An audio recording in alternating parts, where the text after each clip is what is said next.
नमस्कार दर्शक बंधु आज आलोचना को आपण मानक अनेक अनेक स्वागत। दर्शक बंधु राज्यसभा निर्वाचन जी पाखे आसूची विभिन्न राजनीतिक दल मान भितर या चर्चार उष्मता दिन को दिन बढ़िबारे लगी।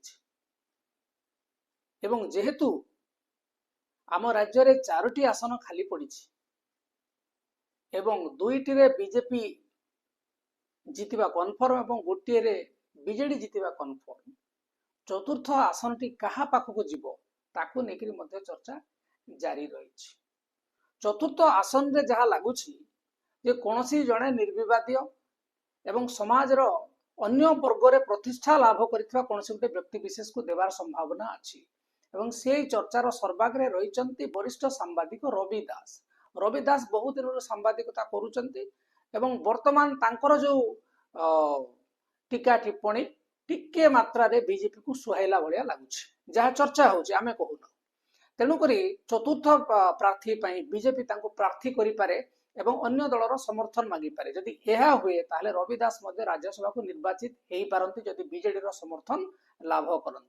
काहे कि ना बीजेडी केबे कांग्रेस को एठी समर्थन करिवो नाही, काहे कि ना कांग्रेस रो विलय रे बीजेडी एठी प्रतिष्ठा लाभ करिछि। तेणुक कांग्रेस रो जो भोट बीजेडी नबो। तेणुक बीजेडी एवं कांग्रेस जदिओ कांग्रेस इच्छा प्रकाश करुछि जे बीजेडी सहित कथबार्ता करिकरी चतुर्थ आसन को से माने मिसिकरी गुटे तांको तरफरु चतुर्थ आसन राज्यसभा पई से माने निर्वाचित करैया पई, किंतु नवीन बाबूंकर जो स्ट्रैटेजी रही से स्ट्रैटेजी हमको लागुनी काम दो। भक्तचरण दास नवीन बाबू को समय मध्य मागिछन्ती ए विषय आलोचना करिया पई, किंतु आपण जदि अतीतर घटना देखिबे नवीन बाबू केबे कांग्रेस को समर्थन बा सपोर्ट करिवे नाही। ए प्रकार परिस्थिति रे बीजेपी जदि प्रार्थी दिए कि बीजेडी प्रार्थी दिए उभय मध्य भितरिया बुझामणा होकर चतुर्थ प्रार्थी राज्यसभा को जीवा गोटे प्रकार थय बोली जना पड़ुछि। तेबे सबुथुर जोटा बड़ चर्चार कारण हेछि सेया होछि जे बीजेडी रो राज्यसभा प्रार्थी किए हेबे। वर्तमान बीजेपी रे मध्य टिके छगा पंजा लागिछि। किछि लोक कहउछन्ती मुख्यमंत्री मोहन माझी को केंद्र को पठा जिवो। मनमोहन साबल सर्वाग्रे अछन्ती दौड़ रे, कारण तांकर कसरत रे बीजेपी सरकार को आसिला किंतु तांको किछि फल मिलिला नाही एवं से परिशेष रे एमिति हला सारा राज्य बुली बुली निजर निर्वाचन मंडल रे मध्य समय न दे पारिकरी से निर्वाचन हारी गेले। नहले एमएलए हेतले हुए तो से मुख्यमंत्री ही थांते किंबा उपमुख्यमंत्री ही थांते, से सब हेला नाही एवं से केते दिन अपेक्षा करिवे 2 वर्ष हेलानी। तेणु करी से मध्य चातक परि अनै रहितिबे जे वर्तमान मोर पाली, तेणु मते राज्यसभा पठेबा उचित एवं से मध्य लबी करथबे। आ गुटे बड़ ना आसुची समीर महांती। समीर महांती बीजेपी राजनीति रे आपण माने जदि देखिबे से अपेक्षाकृत निर्विवादी व्यक्ति राज्य सभापति मध्य थिले एवं से कोनोसी गुटे ग्रुप रो थिला बलिया विशेष लागते नै, समस्त को सहित मिसिकी चलते एवं तांको ना आसुची। एपटे बसंत पंडा को नुआपड़ा उपनिर्वाचन रे तांको पुओ को टिकेट न देबार पुरस्कार देबा पई भित्रिया बुझामणा करथिबा से समय चर्चा होतला जो समय नुआपड़ा उपनिर्वाचन चलीथिला। जदि बसंत पंडांकर राग शांत हो जाइछि बोली भाबिकरी एपटे जदि राज्य बीजेपी तांको अणदेखा करिया को चेष्टा करती ताहले नुआपड़ा रे बीजेपी दुई भाग हवार कोनोसी माने जो आशंका करा होछि से आशंका सतरे परिणत हेजिवो। तार कारण होछि जे अभिनंदन पंडा बसंत पंडांकर पुओ तांको बुझा सजा करा जायतिला जे आपन को गुटे कॉर्पोरेशन रो दायित्व दिया जिवो, तेणु आपण दलीय स्थिति को विचार को लेकर आवश्यकता को दृष्टि रखिक आमे जय ढोलकिया को प्रार्थी करिया को चाहूँ।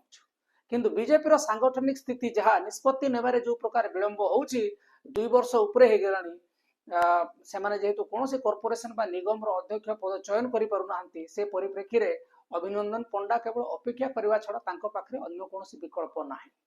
एवं अभिनंदन पंडा जे वर्तमान नुआपड़ा रे तांकर निजर राजनीतिक गोटी चालना करू नथिबे ए कथा केही कहि परिबे नाही। तबे एबे आसीबा हमें बीजेडी को। बीजेडी रे प्रथम रे चर्चा हला संतृप्त मिश्र जीवे, ता आगरु चर्चा होतला सुजाता कार्तिकेयन जीवे। वर्तमान पांड्यान दंपति को प्रभाव बिजु जनता दल रे आउ विशेष न थिबार खबर प्रकाश पाउथुबारु वर्तमान विकल्प नेता मानकर ना चर्चा को आसुछि। अनेक कहउचंती संतृप्त मिश्र जेहेतु तांकर पॉलिटिकल सेक्रेटरी अछंती से हुए तो जाई पारंती, ଅତୀତରେ ପ୍ୟାରୀମୋହନ ମହାପାତ୍ର ମଧ୍ୟ ପରାମର୍ଶଦାତା ଥିଲେ ନବୀନଙ୍କର ଏବଂ ତାଙ୍କୁ ନବୀନ ରାଜ୍ୟସଭା ପଠେଇଥିଲେ। ଯଦି ସେ ଘଟଣାର ପୁନରାବୃତ୍ତି ହୁଏ ତାହେଲେ ସନ୍ତୃପ୍ତ ମିଶ୍ର ଯିବାର କୌଣସି ଅସୁବିଧା ନାହିଁ। କିନ୍ତୁ ନବୀନ ବାବୁ ବହୁତ ଚାଲାକ। ନବୀନ ବାବୁ ପରଖୁଛନ୍ତି କାହାକୁ ରାଜ୍ୟସଭା ପଠେଇଲେ ତାଙ୍କୁ ପଲିଟିକାଲ ଫାଇଦା ମିଳିବ, ମାଇଲେଜ ମିଳିବ। ସନ୍ତୃପ୍ତ ମିଶ୍ର ଯଦିଓ ସେ ଜଣେ କର୍ପୋରେଟ ସେକ୍ଟରରୁ ଆସିଛନ୍ତି ଏବଂ ତାଙ୍କ ନାଁରେ କୌଣସି ବିବାଦ ନାହିଁ, ତଥାପି ତାଙ୍କର ରାଜନୈତିକ ଅଭିଜ୍ଞତା ନଥିବାରୁ ଏବଂ ତାଙ୍କର ପଲିଟିକାଲ ପେଡିଗ୍ରୀ ବେଶୀ ନଥିବାରୁ ତାଙ୍କୁ ରାଜ୍ୟସଭା ପଠେଇଲେ ଦଳର କୌଣସି ଗୋଟେ ବିଶେଷ ଫାଇଦା ହେଲା ଭଳିଆ ଲାଗୁନାହିଁ। ଦଳ ଯେତେବେଳେ କୌଣସି ଗୋଟେ ପ୍ରାର୍ଥୀଙ୍କୁ ରାଜ୍ୟସଭାକୁ ପଠେଇବ ତାର ଗୋଟେ ପଲିଟିକାଲ ଗେନ୍ ହେବାର ଅଛି ଏବଂ ସଂଗଠନରେ ଖୋଲାଖୋଲି ଭାବରେ ସନ୍ତୃପ୍ତ ମିଶ୍ରଙ୍କର କୌଣସି ଅବଦାନ ନାହିଁ ଏବଂ ସିଏ ମୂଳରୁ ରାଜନୀତି କରୁନାହାନ୍ତି। ସେ ହଠାତ୍ ଆସିଲେ କର୍ପୋରେଟରୁ ଏବଂ ସେ ନବୀନ ବାବୁଙ୍କର ନିକଟତର ହେଲେ। ତେଣୁ ତାଙ୍କୁ ଅଯଥାରେ ଗୋଟେ ରାଜ୍ୟସଭା ନିର୍ବାଚନ ଦେଇକରି ଦଳର ଯୋଉ ପ୍ରଭାବକୁ ଦୁର୍ବଳ କରିବାକୁ ନବୀନ ବାବୁ ଚାହିଁବେ ନାହିଁ। ସୁଜାତା କାର୍ତ୍ତିକେୟନଙ୍କର କଥା ଯଦି ଆମେ କହିବା ତାହେଲେ ଆମେ ଆଗରୁ ମଧ୍ୟ ଚର୍ଚ୍ଚା କରିଛେ ଯେ ସୁଜାତା କାର୍ତ୍ତିକେୟନ ଏବଂ ପାଣ୍ଡିଆନ ଦମ୍ପତିକୁ ନେଇକରି ଓଡ଼ିଶାବାସୀଙ୍କ ମନରେ ଯୋଉ ରୋଷ ଅଛି ସେଇ ତାକୁ ଯଦି ସେ ସୁଜାତା କାର୍ତ୍ତିକେୟନକୁ ଯଦି ନବୀନ ବାବୁ ପଠେଇ ଦିଅନ୍ତି ତାହେଲେ ଲୋକମାନେ ପୁଣି ବିଜେଡି ବିରୋଧରେ ଖୋଲାଖୋଲି ଭାବରେ କହିବା ଆରମ୍ଭ କରିବେ। ତେଣୁ ପାଣ୍ଡିଆନ ଦମ୍ପତି ଓଡ଼ିଶାରେ ଗ୍ରହଣୀୟ ନ ହେଇପାରୁଥିବା କାରଣରୁ ତାଙ୍କୁ ଅଯଥାରେ ରାଜ୍ୟସଭାକୁ ପଠେଇକରି ଦଳ ପାଇଁ ଆଉ ଟେନସନ ବଢେଇବାକୁ ଚାହୁଁନଥିବେ ନବୀନ ପଟ୍ଟନାୟକ।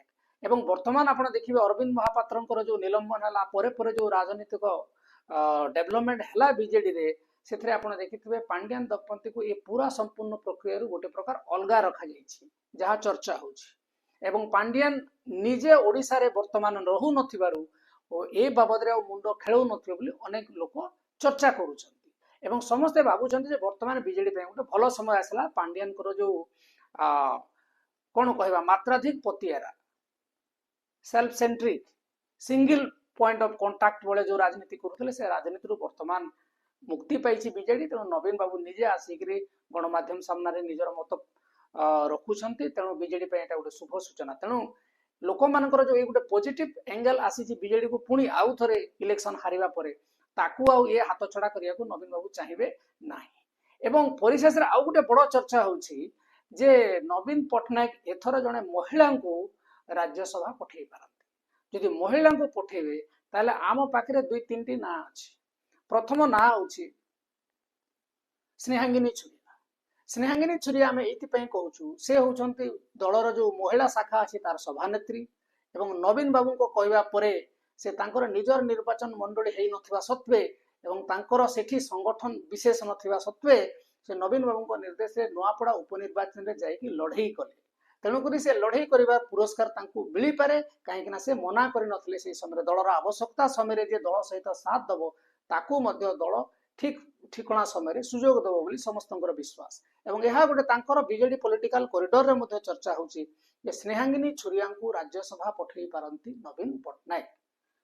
ଦ୍ୱିତୀୟ ମହିଳାଙ୍କ ନାଁ ଯାହା ଆସୁଛି ସେ ହେଲେ ମିନତୀ ବେହେରା। ମିନତୀ ବେହେରା ମଧ୍ୟ ଦଳର ଜଣେ ଶୃଙ୍ଖଳିତ କର୍ମୀ ଏବଂ ସେ ଯେତେବେଳେ ବିଜେଡି ସରକାରରେ ଥିଲା ସେ ମହିଳା କମିଶନର ଅଧ୍ୟକ୍ଷା ମଧ୍ୟ ଥିଲେ। ତେଣୁ ତାଙ୍କ ନାଁ ମଧ୍ୟ ଚର୍ଚ୍ଚା ଆସୁଛି ଏବଂ ସୁଜାତା କାର୍ତ୍ତିକେୟନଙ୍କର ନାଁ ତ ଏଇ ଚର୍ଚ୍ଚା ପରିସରକୁ ହିଁ ଆସୁନାହିଁ। ଏବଂ ଯଦି ପୁରୁଷ ଲୋକ ଦେବେ ତାହେଲେ ଆଉ ଜଣଙ୍କର ନାଁ ଆସୁଛି ଯିଏ ହେଲେ ସନ୍ତୋଷ ଶତପଥୀ। କିନ୍ତୁ ତାଙ୍କ ବିଷୟରେ ବିଶେଷ ଚର୍ଚ୍ଚା ଗଣମାଧ୍ୟମରେ ଆପଣମାନେ ଦେଖିବାକୁ ପାଇବେ ନାହିଁ। କିନ୍ତୁ ନବୀନ ବାବୁ ସବୁଥର ଭଳିଆ ଏଥର ବି ଗଣମାଧ୍ୟମ ଏବଂ ସମସ୍ତଙ୍କୁ ଚକମାନା ଦେବେ ଏହା କହି ହେବ ନାହିଁ। ତେଣୁ ଆଗାମୀ ସମୟରେ ଜଣା ପଡିବ ଯେ ନବୀନ ବାବୁ ସତରେ ଜଣେ ମହିଳାଙ୍କୁ ତୃତୀୟ ଆସନରେ ରାଜ୍ୟସଭାକୁ ପଠେଇବାକୁ ଚାହୁଁଛନ୍ତି ନା କି ମେସେଜ ଦେବାକୁ ଚାହୁଁଛନ୍ତି ନା ସେ ତାଙ୍କର ନିକଟତର ଏବଂ ସବୁ କଥା ବୁଝୁଥିବା ସନ୍ତୃପ୍ତ ମିଶ୍ରଙ୍କୁ ପଠେଇବେ। ଏବଂ ରାଜ୍ୟସଭା ନିର୍ବାଚନରେ ନବୀନ ବାବୁଙ୍କର ଷ୍ଟ୍ରାଟେଜି କଣ ହବ ତାକୁ ନେଇକରି ଓଡ଼ିଶାରେ ବର୍ତ୍ତମାନ ରାଜନୈତିକ ଭବିଷ୍ୟତ ତିଆରି ହେବ ବୋଲି ଅନେକ ଲୋକ କହୁଛନ୍ତି। ଆଗକୁ ପଞ୍ଚାୟତ ନିର୍ବାଚନ ଆସୁଛି ଏବଂ ଏ ପଞ୍ଚାୟତ ନିର୍ବାଚନରେ ବର୍ତ୍ତମାନ ଯୋଉ ସରକାର ଲୋକପ୍ରିୟତା ହରେଇଛି ବୋଲି ଚାରିଆଡେ ଚର୍ଚ୍ଚା ହଉଛି ତାକୁ ଗୋଟେ ସୁଯୋଗ ଭାବିକିରି ବର୍ତ୍ତମାନ ବିଜେଡି ପୁଣି ନୂଆ ଶକ୍ତି ସହିତ ନୂଆ ବଳ ସହିତ ପଞ୍ଚାୟତ ନିର୍ବାଚନ ମଇଦାନକୁ ଓହ୍ଲେଇବ ବୋଲି ଚାହୁଁଛି। ତେବେ ଏ ପରିପ୍ରେକ୍ଷୀରେ ଦଳର ଯୋଉ ଭାବମୂର୍ତ୍ତି ଅଛି ତାକୁ आउ क्षुर्ण करने नष्ट करने कौन सुजोग नवीन बाबू देवे ना। तेणु ए परिप्रेक्षी में राज्यसभा निर्वाचन में से क्या प्रार्थी कर पठेबे से ही कह नवीन बाबूंकर आगामी जो निर्वाचन पंचायत निर्वाचन 2029 जो साधारण निर्वाचन स्ट्राटेजी कौन आम अनेक वीडियो रे कहिछु जे नवीन बाबू हारी जाइछन्ति सत किंतु स्ट्राटेजी आगे अनेक फेल मारी से एमती स्ट्राटेजी करती जो स्ट्राटेजी रे आपण भावुथिबे हार मारी जिवे किंतु से विजय हुए। तेणु नवीन बाबू को लेकिन आम भिड करूँ से सरल ना गोटे चतुर राजनीतिज्ञ जदि से चतुर राजनीतिक हेबार कार्यक्रम देखा चाहते राज्यसभा निर्वाचन में से एमती गोटे प्रार्थी बाछिबे जार ना आपन केबे कल्पना करनथिबे आमे जो माने वीडियो करछु आम पाखरे कौन सूचना नथि। एइटी सारिबा आज आलोचना। नमस्कार।